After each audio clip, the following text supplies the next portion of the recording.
that it's a gesture of affection for the committee to bring food for everyone. Thank you. And, I bought one um, at Costco 2 weeks ago. Yeah.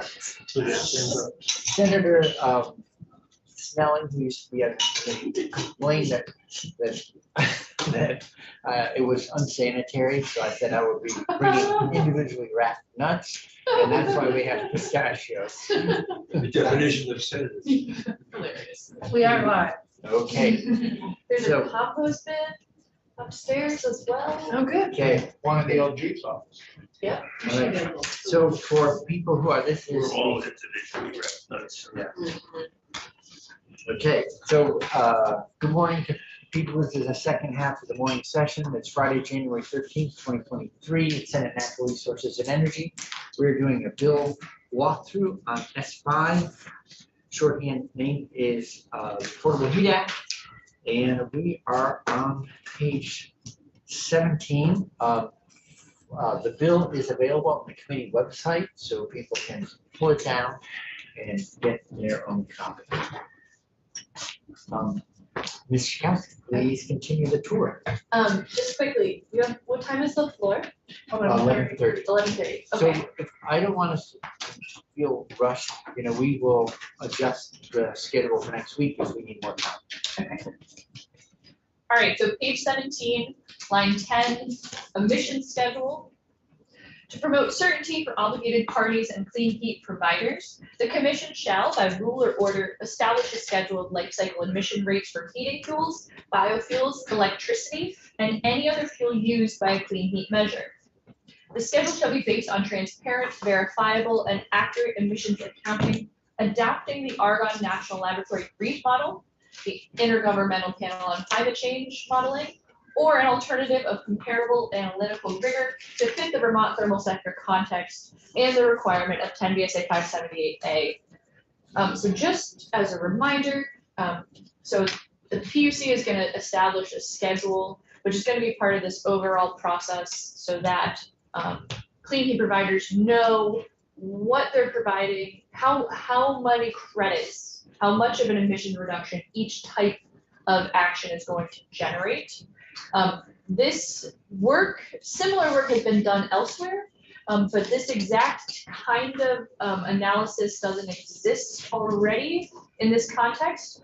So there's a reference to the Argonne National Laboratory GREET model, and we would be adapting that model because the T in GREET stands for transportation. And so the modeling has been done for transportation fuels, but because we're talking about the thermal context, additional analysis will be done because there's some different types of fuels being used. But this is going to be some heavy math that math people will do. So That legal term. yes. Yes. I'll add a note too. So there were people who felt like the Greek model was insufficient. And as the council just said, well, for one thing, we know it's insufficient in that it's not, it was for transportation fuels, not heating fuels. But at any rate, we set a baseline here. We might end up developing the most sophisticated modeling in the country. Who knows? But it's a baseline, and so for parties who feel like we're just adopting and this is too permissive in some way or not not sufficiently rigorous analytically, the process will define the standard and invite more expertise into the room. And so this is a floor, not a ceiling. All right, line 19. For each fuel pathway, the schedule shall account for greenhouse gas emissions from biogenic and geologic sources, including fugitive emissions. In determining the baseline emission rates for clean heat measures that are fuels, emission baselines shall fully account for methane emissions reductions or captures already occurring or expected to occur for each fuel pathway as a result of local, state, or federal policies that have been enacted and adopted. That sentence is a little complicated, so I'll just say that there's already mandated work going on at the federal level as well as some of the state policy regarding landfill methane. And so mandated reductions go into the baseline.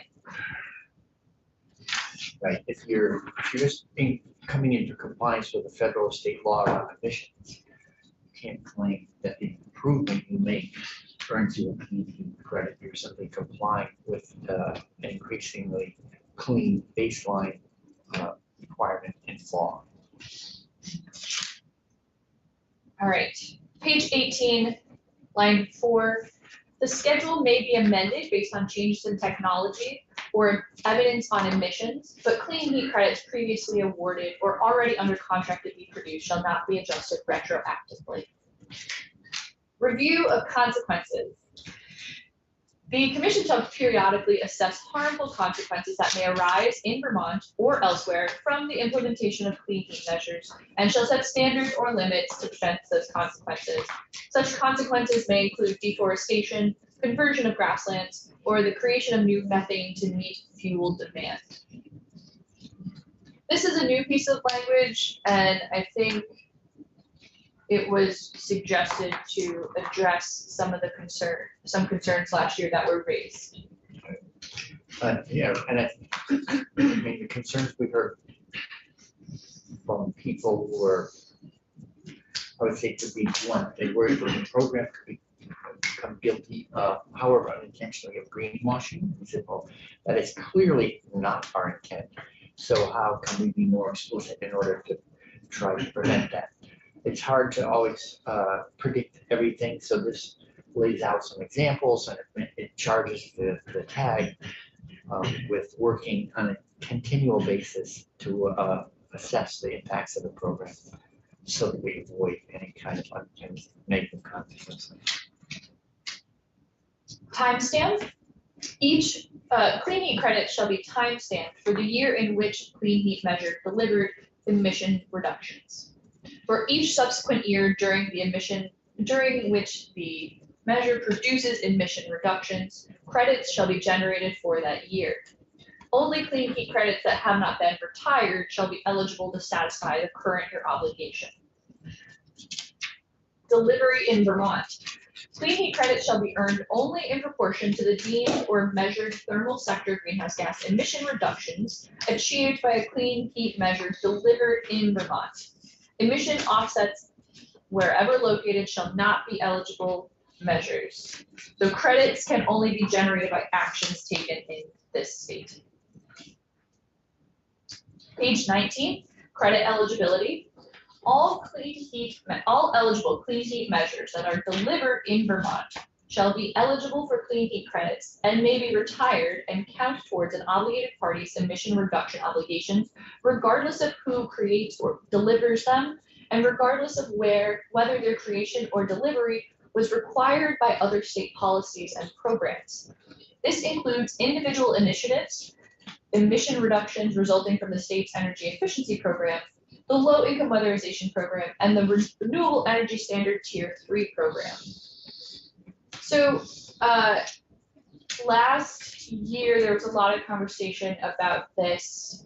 So I would just say that this program allows work being done with other state programs to generate credits. The state has a low-income weatherization program where the state is funding low-income weatherization work constantly. So that work would generate credits. Additionally, the utilities are required under Tier 3 to do energy transformation projects. We talked about this during my presentation the other day, and that includes converting something from fossil fuel to a renewable source. And so potentially those projects can also generate credits, which can then be sold. All right, line 9, credit registration. The commission shall create an administrative system to register, sell, transfer, and trade credits to obligated parties. The commission may hire a third-party consultant to evaluate, develop, implement, maintain, and support a database or other means for tracking clean heat credits and compliance with the annual requirements for obligated parties. The system shall require entities to submit the following information to receive the credit: the location of the clean heat measure, whether the customer or tenant has a low or moderate income, the type of property where the clean heat measure was installed or sold, the type of clean heat measure, and any other information as required by the commission.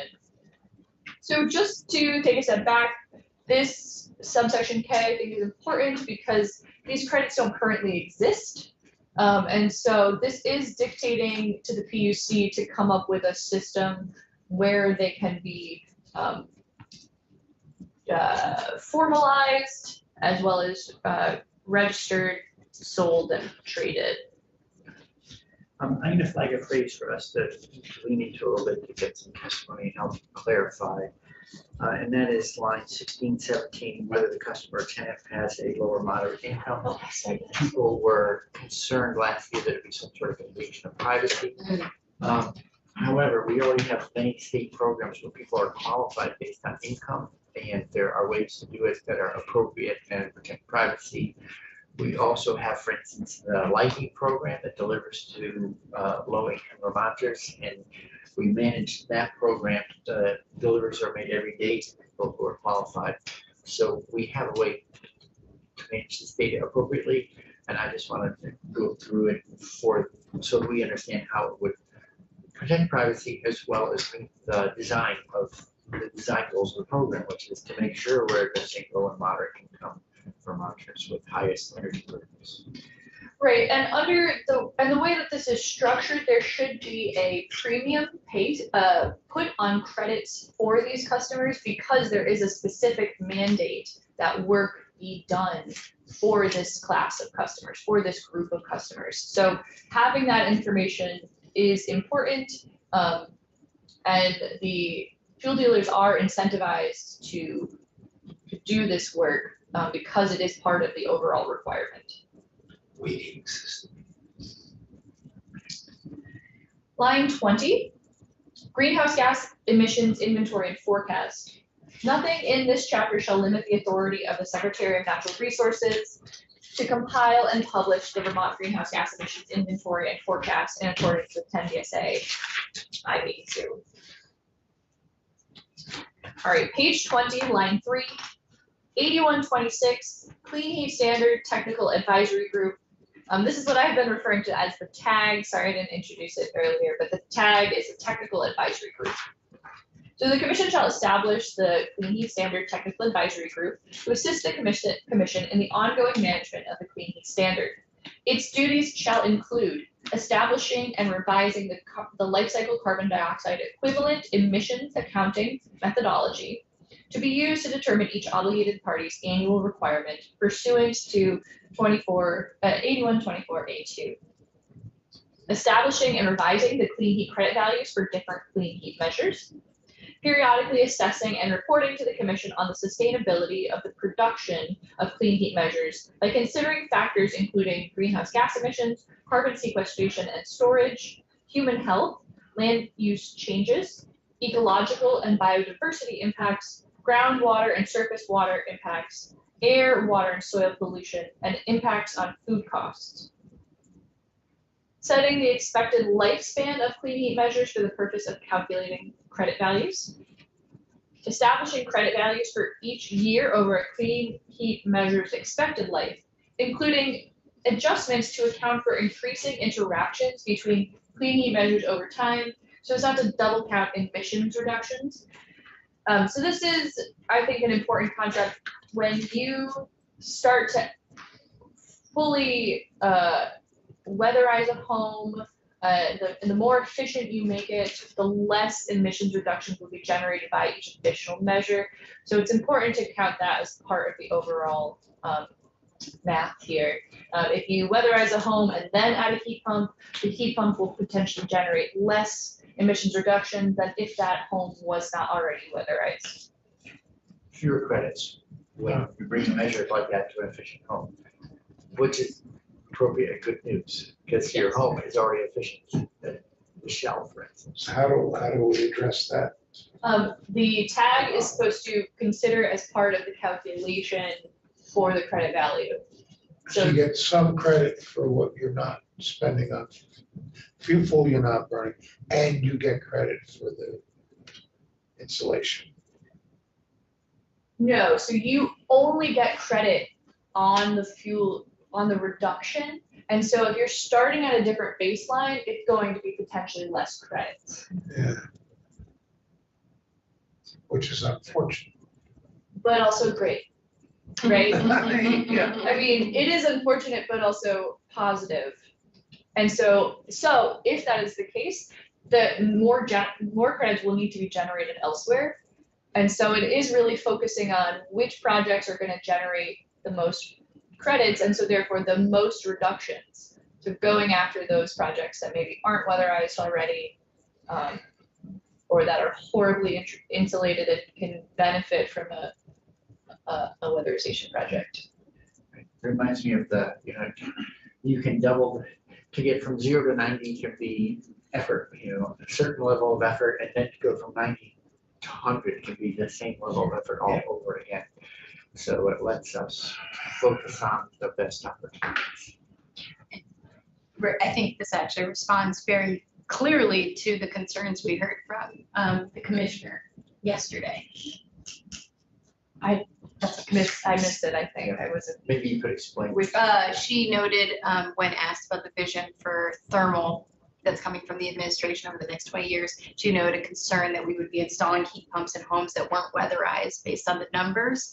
And I think this actually directly responds to that point by prioritizing more of a deep work than just throwing a heat pump on a home that's already got some stuff.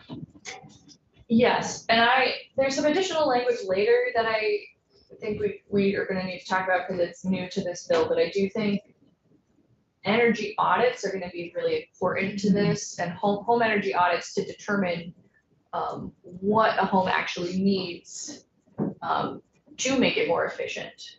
Do they need to just seal the windows, or do they need full insulation upgrade? And making sure that work is done properly.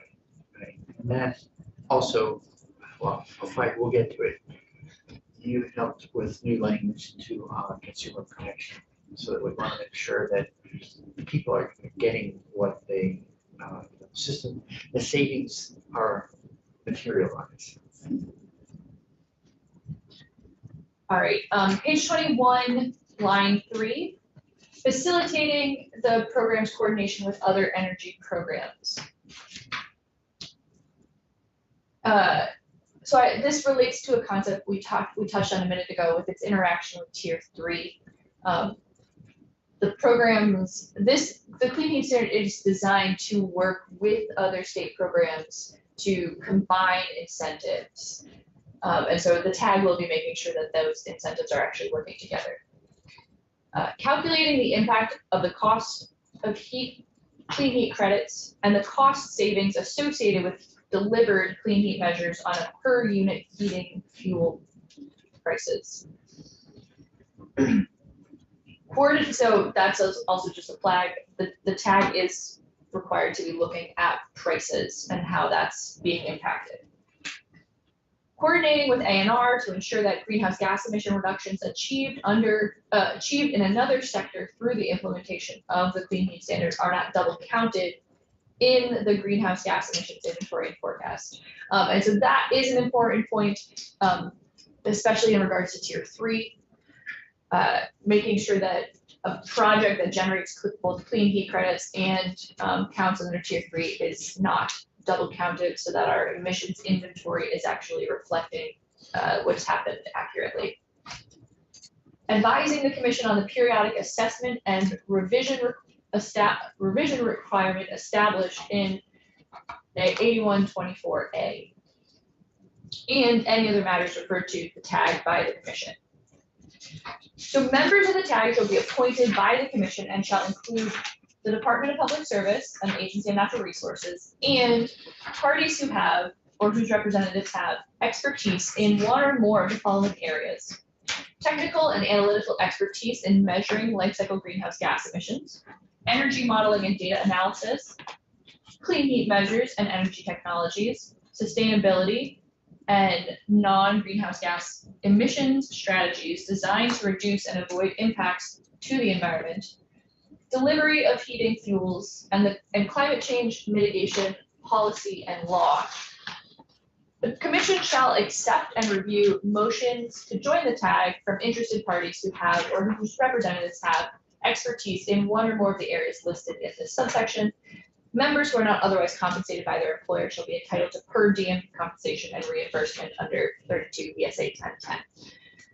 So per diem is $50 a day plus reimbursement for travel expenses primarily. So the tag does not have a set number of members.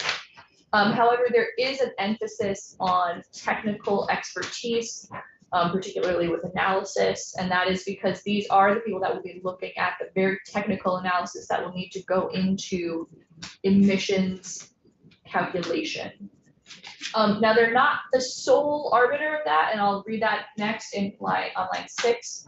So the commission shall hire a third-party consultant responsible for developing clean heat measure characterizations and relevant assumptions, including CO2e life cycle emissions analyses. The tag will provide input and feedback on the consultant's work.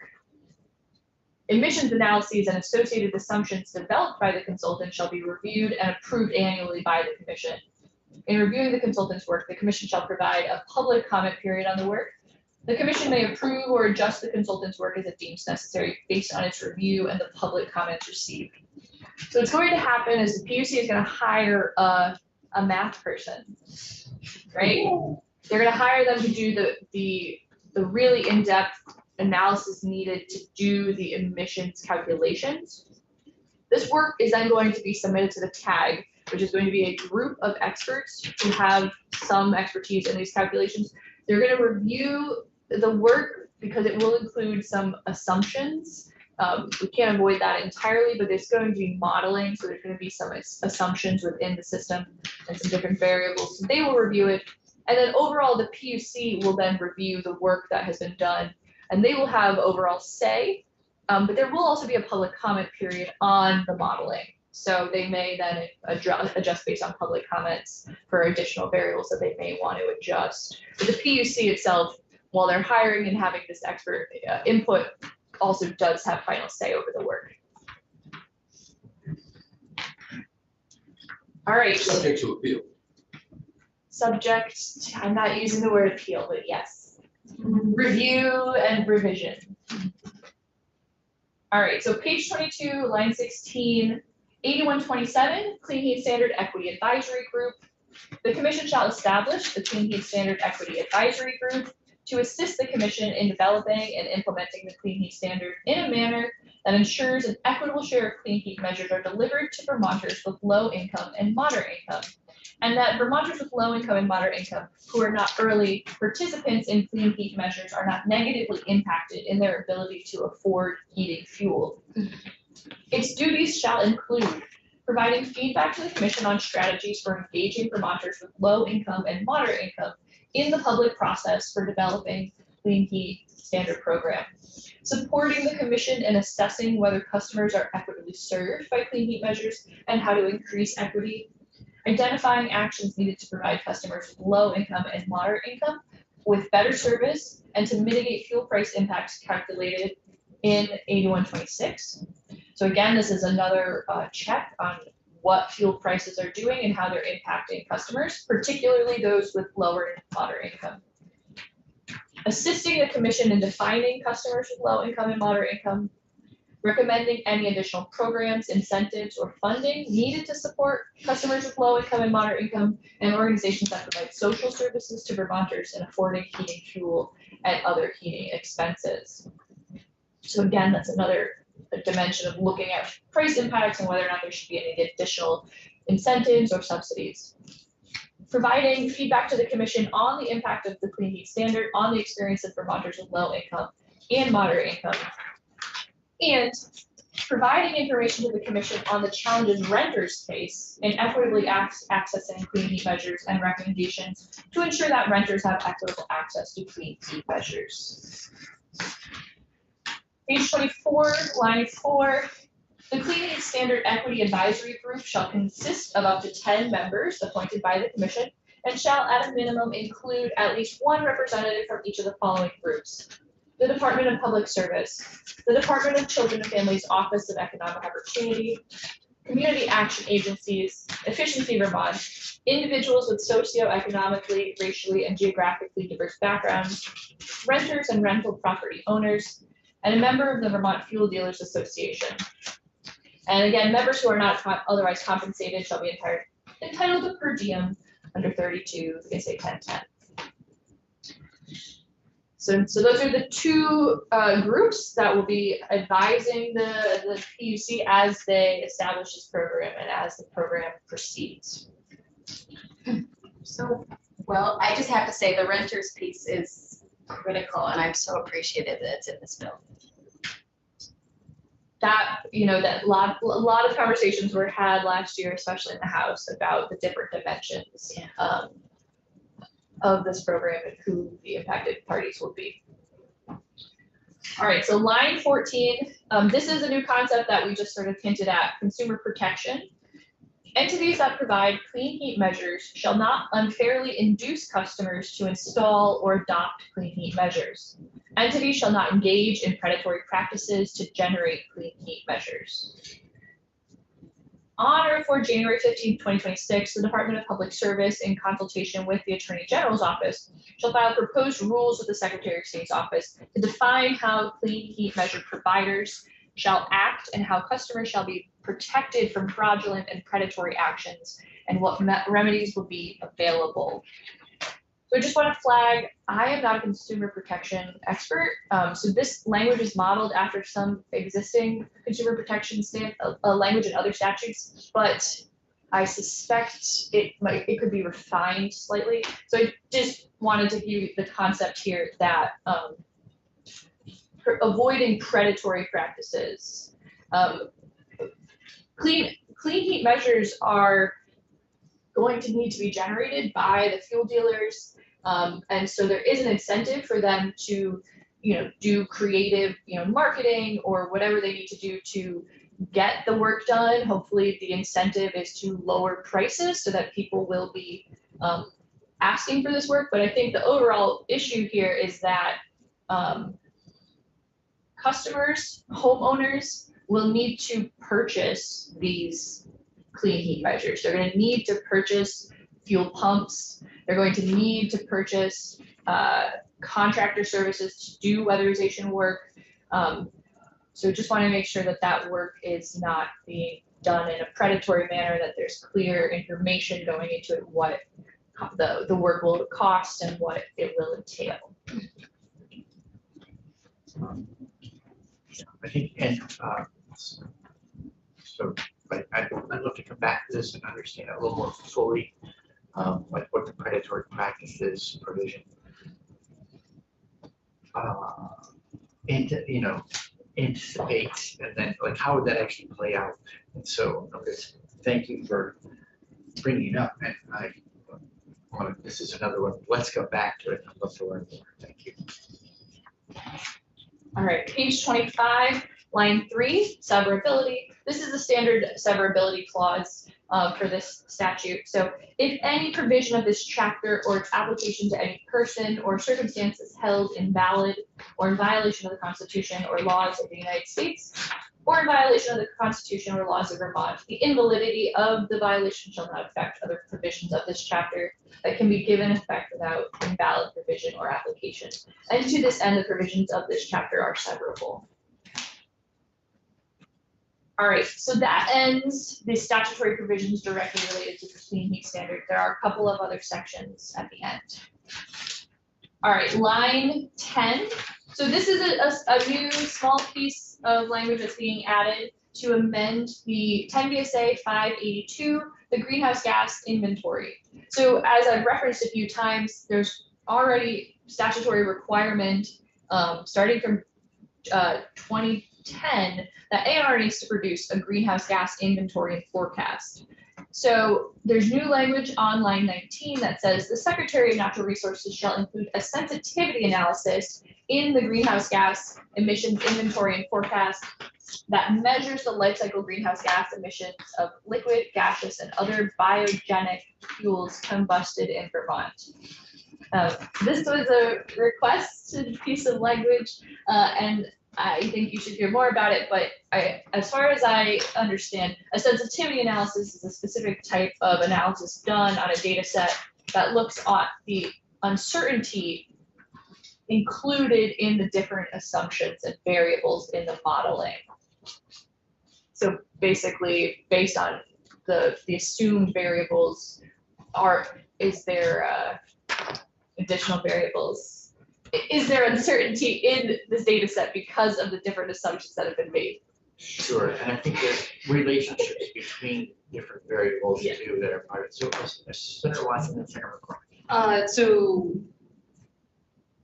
the natural resource, like ANR secretary, they're gonna know what a sensitivity analysis is. Like, we don't need to define that. I think they have math people, so I hope so. Okay, But I'm happy if there's additional language that is needed. I think that it could be clarified. okay, This was requested language, so sure, no, that's fine. I just would not by ANR, but you're right. It wasn't requested by ANR, so you should clarify that they understand. they it. know what it is. Yeah. Sure, it came out of the word, an enhancement to the value of the data set. That was the. Thank you. way it was. Is this telling us to take a harder look at lesser evils? Is that what it's about? I think it really is about looking at how the greenhouse gas inventory is currently calculated. And if there is uncertainty in the modeling because of assumptions that are made. I don't think it's about choices specifically, other than acknowledging that this is a big analysis, a big data set with a lot of assumptions in the analysis, and that should be expressed in some way. Well, I'm thinking of examples, real world examples. One is that the argument is made that biofuels are not as advertised. I'm not actually. But it also can be said, we hear that solar is wonderful, but it uses chemicals that are mined by slave labor, really waste products. We don't want to do. I'm not sure. I'm not sure. So we'll flag it for testimony. Okay. But if this is not that, I think we do need to kind of look at the net effect of what we're doing. We can go back to that section. I mean, there's a lot of new language related to thoughtful deep analysis, greatest grade. So every good idea, there's a good reason not to do it. Chairman Bray, I would refer Senator McCormick. I think that what we've heard from some of our constituents on that point is responded to in the previous. I'll show you the section. I think it's responded to. All right, page 26, section 5. So section 5, I think, is the other big section in this bill. This is going to lay out those steps the PUC needs to go through for the rulemaking process. It is different from last year's bill, HSAB 15. It's a much more straightforward, standard rulemaking process than last year's bill. So commencement. On or before August 31st, 2023, the PUC shall commence proceeding to implement the Clean Heat Standard. On or before October 1, 2024, the Commission shall submit to the General Assembly an interim report on the development of the Clean Heat Standard. Facilitator, on or before October 1, 2023, the Commission shall hire a third-party consultant to design and conduct public engagement. The Commission shall use funds appropriated under this act on hiring the consultant. Public engagement process. Before commencing rulemaking, the Commission shall use the forms of public engagement described in this subsection to inform the design and implementation of the Clean Heat Standard. Any failure by the PUC to meet the specific procedural requirements of this section shall not affect the validity of the Commission's actions. Page 27. The commission shall hold at least 6 public meetings, and of those meetings, at least 3 shall allow members of the public to participate in person and remotely. The meeting shall be held in at least 6 different geographically diverse counties of the state. The meeting shall be recorded and publicly posted on the commission's website. Of the 6 meetings, the commission, with the assistance of the consultant, shall also use deliberative polling or another method of receiving focused feedback from specific constituents during at least 2 meetings. The facilitator shall assist the commission in developing a format for soliciting feedback at the meetings. Each of these meetings shall focus on seeking input from a specific group, which may include heating fuel dealers, customers with low income and moderate income and fixed income, and their advocates, and customers who use large amounts of heating fuel. I'm going to come back to this section in a minute, but I just want to go through number 3 first. So the commission shall also hold at least 2 workshops to solicit input of potentially affected parties. To facilitate participation, the commission shall provide notice of the workshops on its website, shall publish notice once in a newspaper of general circulation in each county of Vermont, and shall also provide direct notice to any person that requests direct notice or to whom the commission may consider direct notice appropriate. The commission shall also provide an opportunity for submission of written comments, which the notice shall include. So what this is setting up is before the rules are drafted and finalized, the commission shall hold at least 6 public meetings. There needs to be in 6 different counties, and there needs to be options for public in-person participation and remote participation. The meetings need to be recorded and posted. Additionally, at least 2 meetings need to include deliberative polling or another method of receiving focused feedback. So traditional public meetings have often just included a microphone where the public can come up and just speak to the agency representatives to hear concern.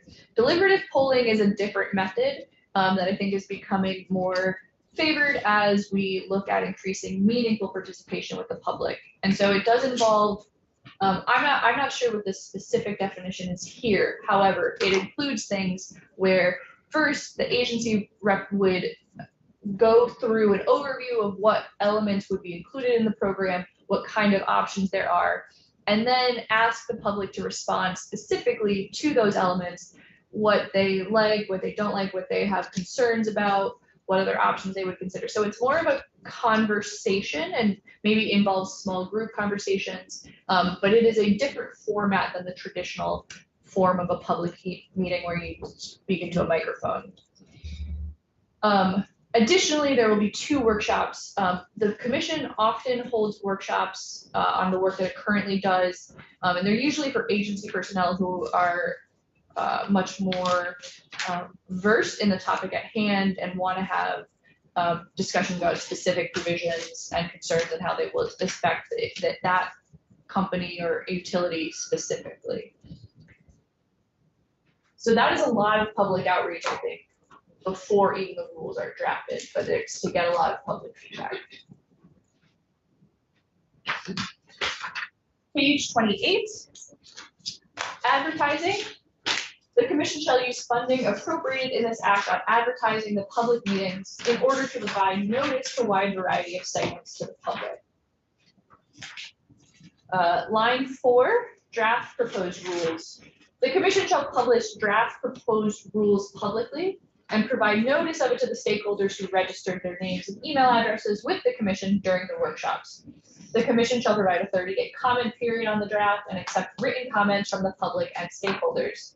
The commission shall incorporate necessary changes in response to public comments before filing the proposed rules with the Secretary of State and LCAR. So this is generally part of the rulemaking process, but this is making it pretty clear that, again, even after the public meetings have been held, the commission shall have a public notice so that public comments can be received on the draft, not only from stakeholders, but from members of the public who want to weigh in. All right, so line 12, final rules. On or before January 15, 2025, the commission shall submit to the General Assembly final proposed rules to implement the Clean Heat Standard. The commission shall not file the final proposed rules with the Secretary of State until June 1, 2025. So what this means is that the commission is going to do work from August of 2023 until January of 2025, so a year and 3 months, on the rules implementing the clean heat standard. Those rules are then going to be submitted to the General Assembly, and they cannot be filed. There's a pause of the rulemaking process, so that's saying that they cannot file the final rules until at least June 1, which would be after the legislative session has concluded. So this is setting up that during the 2024, if this bill were to pass, during the 2024 legislative session, you're going to see in a minute, there's going to be multiple reports from the PUC on status updates of how the rules are being developed, if they need additional authority on anything, and if the General Assembly should consider making statutory changes. Then in 2025, the rules are going to be submitted so that the General Assembly can review them and again have the option to make any additional statutory changes they may want, either giving the PUC additional authority, clarifying things that have already been passed, or actually changing authority in response to something we've seen in the rules before the PUC can actually finalize the rules. Then the rules are going to go to LCAR in the summer.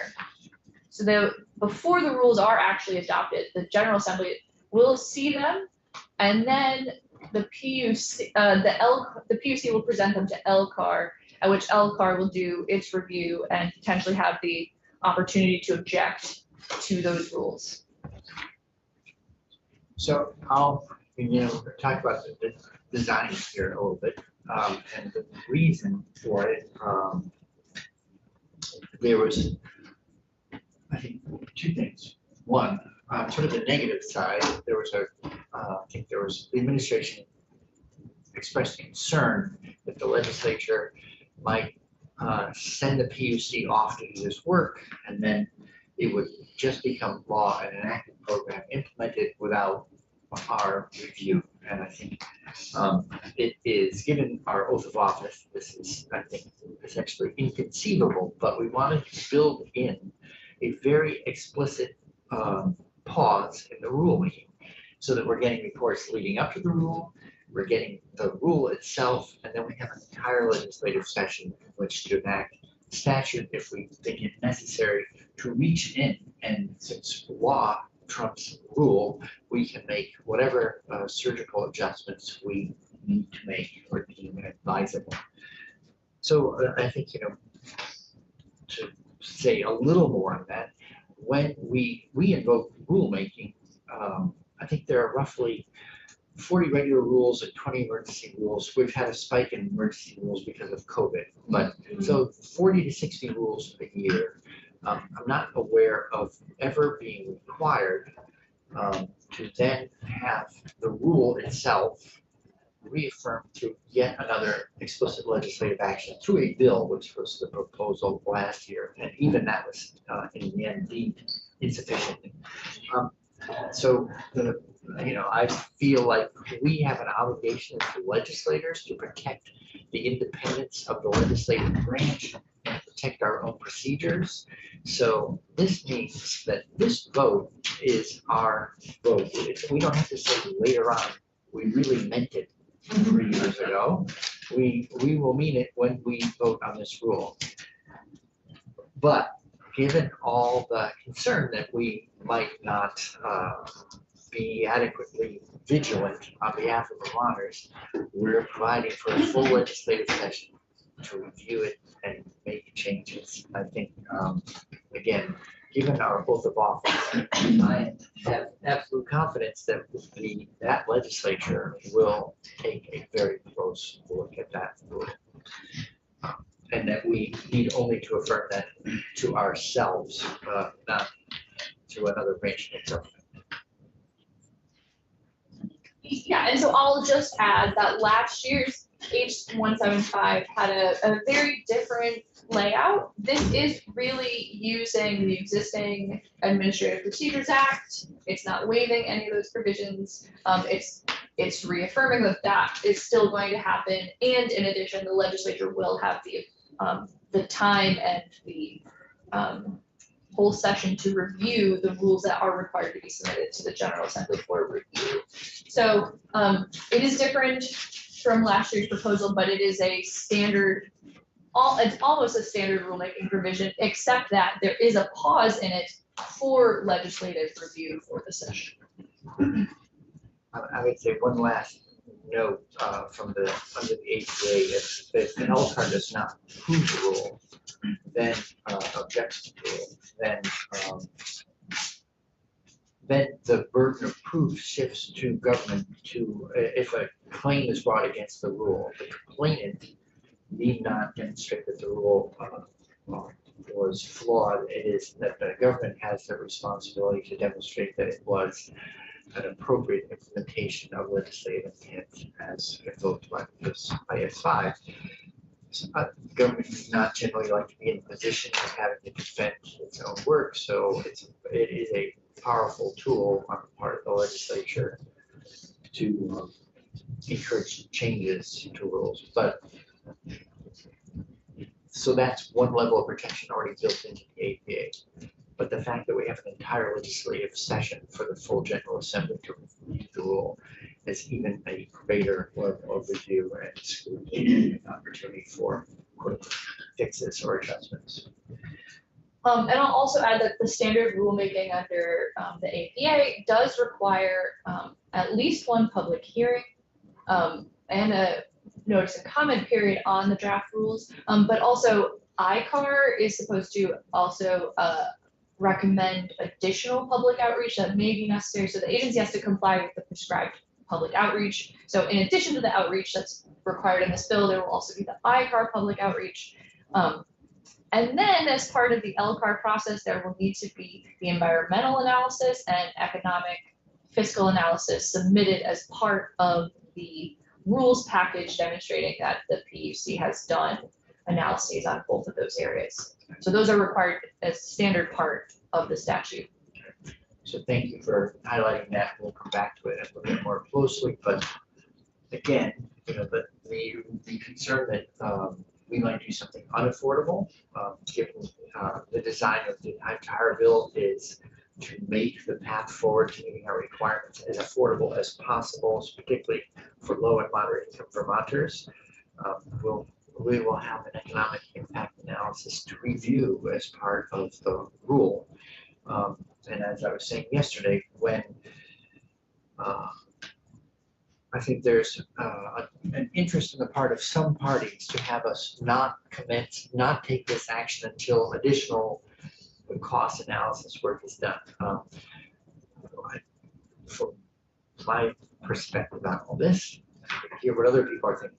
That impact analysis, financial impact analysis, it's part of the rulemaking, is a robust process that will deliver us the very information that we need.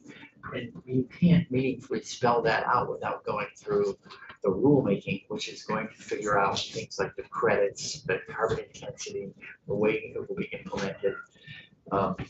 So there's that opportunity. I mentioned yesterday that the advanced clean car and truck standards that we just passed in LCAR included a robust fiscal analysis.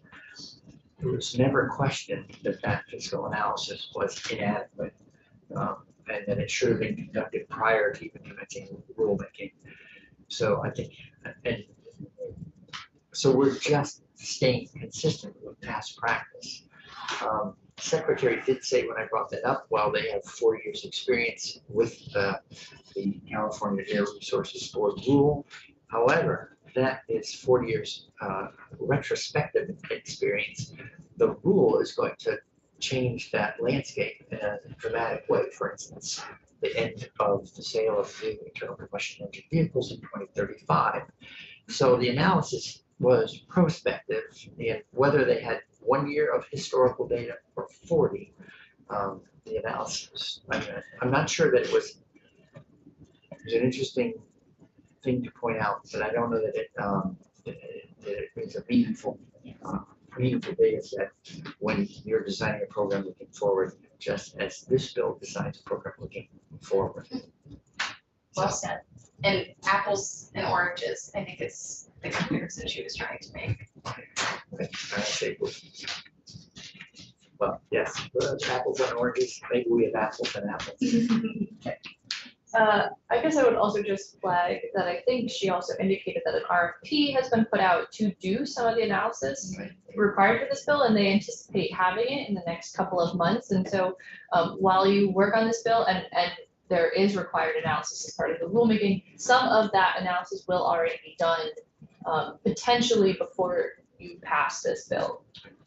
Thank you. Right. And the RFP that she referred to, I think, well, I had read it before. I don't know the precise number. Sorry, I don't have it in front of me. But it's a reference to the party that was going to win the contract. They said, please look at existing work in this area as you go ahead and do this next report. And I think it referred to, if I'm remembering right, 9 existing other reports. So it was going to be the 10th report. So there's going to be ample data that the PUC can pull into the process by the time they engage in rulemaking.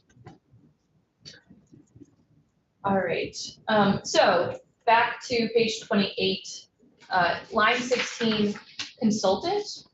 On or before January 15, 2024, the PUC shall contract with a consultant to assist with the implementation of the Clean Heat Credit System. Funding. On or before January 15th, 2024, the Commission shall report to the General Assembly on suggested revenue streams that may be used or created to fund the Commission's administration of the Clean Heat Standard Program. So just to flag, there are no fees in this bill. And the PUC generally is funded by fees from the utilities that it currently regulates. So just utilities currently fund the work that the PUC does. Because this bill would be obligating parties that are not utilities, they're fuel dealers, there isn't an existing mechanism or fee or a tax that exists. So there will need to be funding for this work, whether that takes the form of a registration fee or a fee, something to do with credits. There are multiple options of revenue streams, I think, potential under this bill, but this is asking the PUC to look at what revenue streams they suggest and come back to the legislature to get authority for that. And just to be explicit about something that's been a point of sensitivity, let me just double check. This bill as written includes no tax on carbon. Is that correct? That is correct. Thank you, Councilor. We're looking to fund this work. Are we talking about funding the studies and the rule writing and the hearings, or are we talking about this work being funding the Operations. nuts and bolts for the use of clean heat by the citizenry? So council can explain precisely, but we're talking right now about sort of the overhead and the management of the system needs to be supported. But there's an appropriation section that follows for supporting the PUC, the work for the rulemaking itself and the Department of Public Service. So that is in section 6. Yeah, so long-term funding, not, there is funding for the public outreach work. Yeah. So page 29, line 3. So we've already hinted at this, but this is subsection I, the check bag reports. So in addition to the ones I've already mentioned, on or before February 15th, 2024 and January 15th, 2025, the Commission shall submit a written report to and be available to provide oral testimony to the House Committee on Natural Resources, Fish and Wildlife, the Senate Committee on Finance, and Natural Resources and Energy, detailing the efforts undertaken to establish the Clean Heat Standard. The reports shall include, to the extent available, estimates of the impact of the Clean Heat Standard on customers, including impacts to customer rates and fuel bills for participating customers and non-participating customers. net impacts on total spending on energy for thermal sector end uses, fossil fuel reductions, greenhouse gas emission reductions, and if possible, impact on economic activity and employment. The modeled impact shall estimate high, medium, and low price impacts. The report shall recommend any legislative action needed to address enforcement of the Clean Heat Standard. So these additional reports are going to have specific requirements to look at prices again, as well as a number of other things, and if there's any additional enforcement authority needed. All right, section 6. This is an appropriation section. So line 18, the following new positions are created at the PUC for the purpose of carrying out this act. 1 permanent exempt staff attorney 3, 1 permanent exempt analyst, and 1 limited service exempt analyst. The sum of $800,000 is appropriated to the PUC from the general fund in fiscal year 2023 for the positions established for the consultant required by Section 4 of this act, and for additional operating costs required to implement the Clean Heat Standard, including marketing and public outreach for Section 4 of this act. So first, Section 4 is a typo. Both references should actually be to Section 5. Apologies. But some rough math here, we're giving them 1 full-time attorney, 1 full-time analyst, and 1 limited service analyst, so a temporary analyst. So that's two full-time permanent positions and 1 temporary position. I suggest you hear detailed figures on this, but by my estimate, that's probably somewhere close to like $300,000 on staff. And then they are required to spend money on advertising, as well as consultants, multiple consultants, and then marketing and public outreach. So I think you're definitely going to need to hear from the PUC if this is the appropriate amount of money. Yes, we'll be spending some time, PUC and the department, but this is framing out a rough budget, and they'll tune it up for us. Additionally, line 8, the following new positions are created at the Department of Public Service for their part of this work. So 1 permanent exempt staff attorney and 1 permanent classified program analyst. The sum of $400,000 is appropriated to DPS from the general fund for the positions established to retain consultants that may be required to support verification and evaluation required under 825A, which is the clean credit system, and for associated operating costs related to the implementation of the Clean Heat Standard. So currently under the bill, the Department of Public Service is going to be involved in the verification of clean heat credits, so the auditing of those verifications. They're going to be participating in the tag, so part of the analysis work that's going to be done, and then they're also involved in a little bit in the enforcement from the consumer protection side. So that's their role is a little bit less than the PUC, I think, but also they will be assisting as the program moves. Once the program is operational, they will have a large role. Okay, almost done. Section 7 is the sector proportionality report. So on or before November 15th, 2024, the Agency of Natural Resources and the Department of Public Service, in consultation with the agencies of Agriculture, Food and Markets, of Commerce and Community Development, and of Transportation, and the Vermont Climate Council, shall report to the House Committees on Energy and Technology and on Natural Resources, Fish and Wildlife, and to the Senate Committees on Finance and on Natural Resources and Energy regarding the role of individual economic sectors in achieving the greenhouse gas emissions reductions under 578A, each economic sector's proportional contributions to greenhouse gas emissions in Vermont as inventoried under 582, and the extent to which cost-effective, feasible, and co-beneficial, reasonably available greenhouse gas emission reduction measures are available commensurate with each sector's proportional contributions and emissions reductions impact.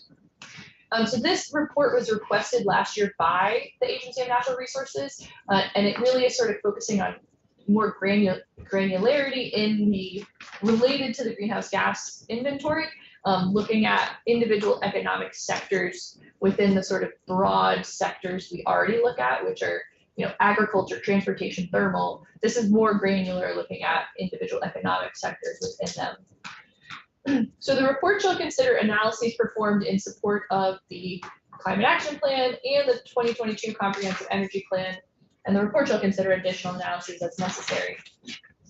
The report shall make recommendations to the General Assembly to amend 10 VSA 578 to include sector-specific greenhouse gas emissions reduction requirement and, as necessary, subsector-specific greenhouse gas emission requirement for the purposes of informing and appropriately scaling the implementation of programs and policies that achieve greenhouse gas emission reductions.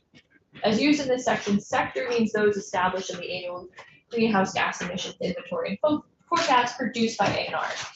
The recommendation shall be made in consideration of the factors established under 10 VSA 592D, which is the list of objectives that the Climate Action Plan needs to meet.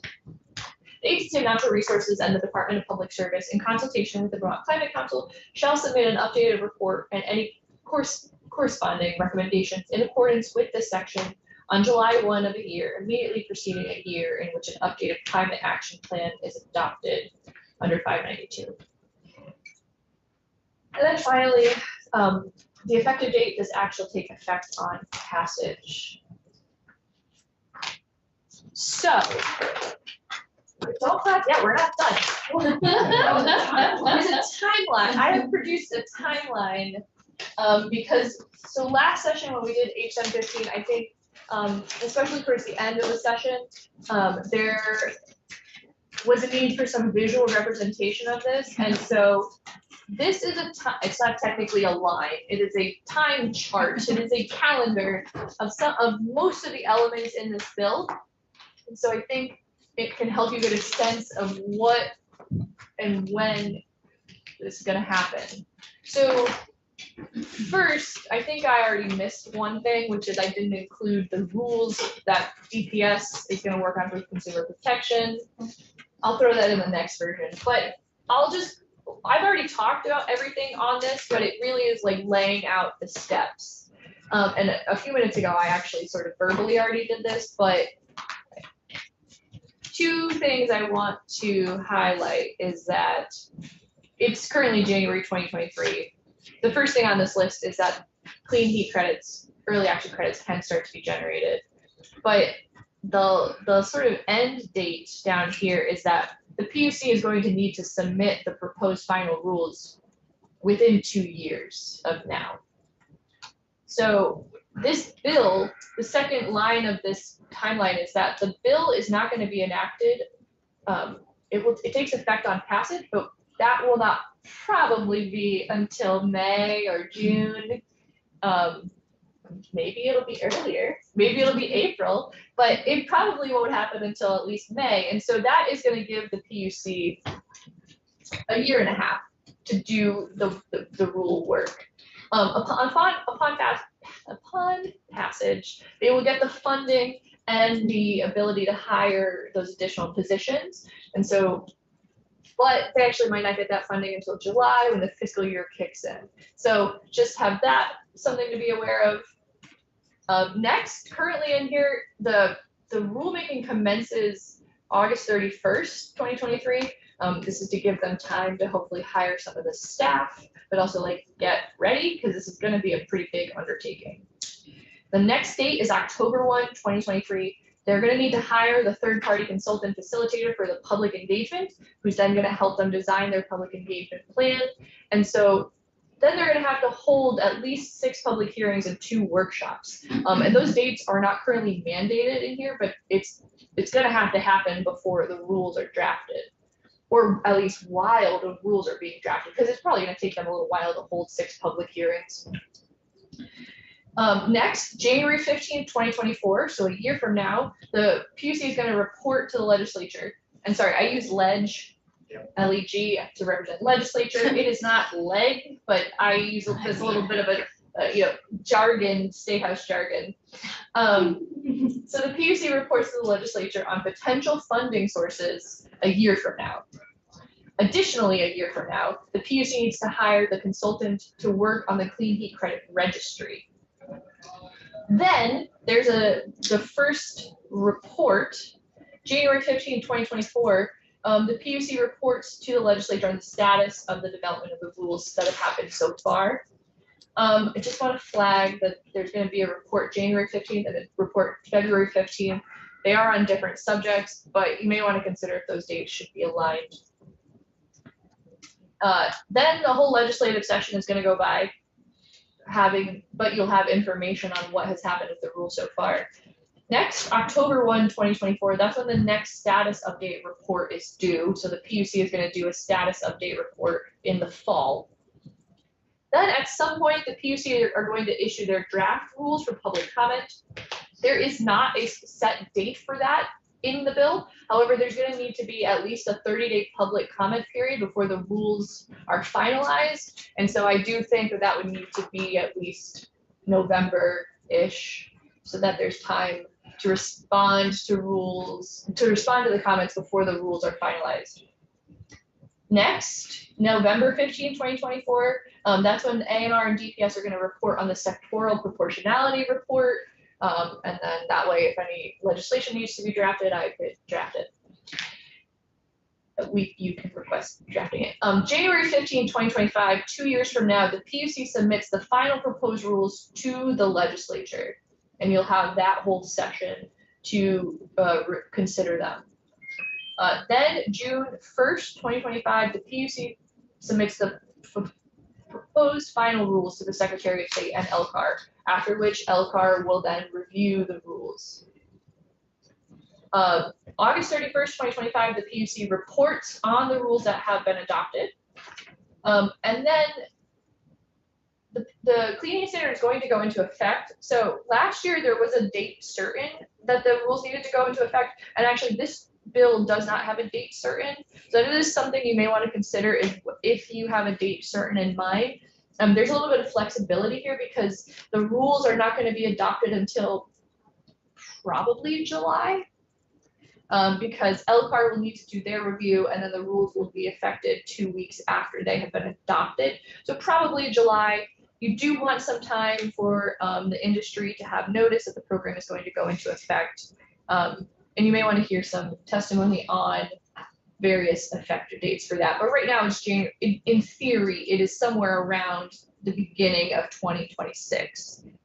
And then there is going to be annual reports to the committees of jurisdiction on the Clean Heat Standard program. So I just want to flag that this is like a nice little schedule. This does not include a lot of other things that the PUC are going to need to be doing in this year and a half. It doesn't include appointing the TAG or appointing the equity advisory body. And they're going to need to do those things in order to develop some of the parts of the rule, right? You're going to need to have time for those bodies to meet, and like with the equity advisory group, have them work on the definition of low and moderate income customer. That's going to need to go into probably the final proposed rule, right? And then as well as this does have the this does not have a date certain by which they need to hire the consultants to do the clean heat credit analyses. So that isn't on here because there isn't a date certain for that. You may want to consider doing that. I mean, hiring, it is hard to hire by date certain, but that is something else that needs to happen, and it's going to need to happen quickly, so that, because that is a lot of math, right? So, so there's a number of things that aren't reflected this time that are going to need to be done. So I am suggesting that 1.5 years is a tight timeline to have final proposed rules, but I know that you all are considering the competing interests of the climate emergency. All that. And the Global Warming Solutions Act requirements, right? So as it is, this program is not necessarily going to have a significant impact on the 2025 deadline. Early action credits are going to be happening, and so there is going to be some work done in this sector, but really you're looking at having an impact on the 2030 deadline. So is 1.5 years enough time to fill in the details of this program? Does the PUC require additional resources to do that large amount of work? Well, we'll be having the PUC in relatively soon. I can probably, I'm in the process of scheduling them. I'm guessing it's roughly 10 days from now. So thank you very much for the walkthrough and creating the calendar of events, which is really helpful. So we'll continue to work on the bill, and so I notice people making notes on their copies and stuff, et cetera. I have a few flags I've added to my copy, so we'll be doing some, we're using a lot of testimony, a lot of things tonight, which we're there, but I feel like we're off to a very solid start. Thank you, Counselor. With that, like next week is gonna be testimony, related almost exclusively to S5. And the week after, the same, although there are a couple other visits. For instance, ISO New England is gonna be in town, and in Vermont.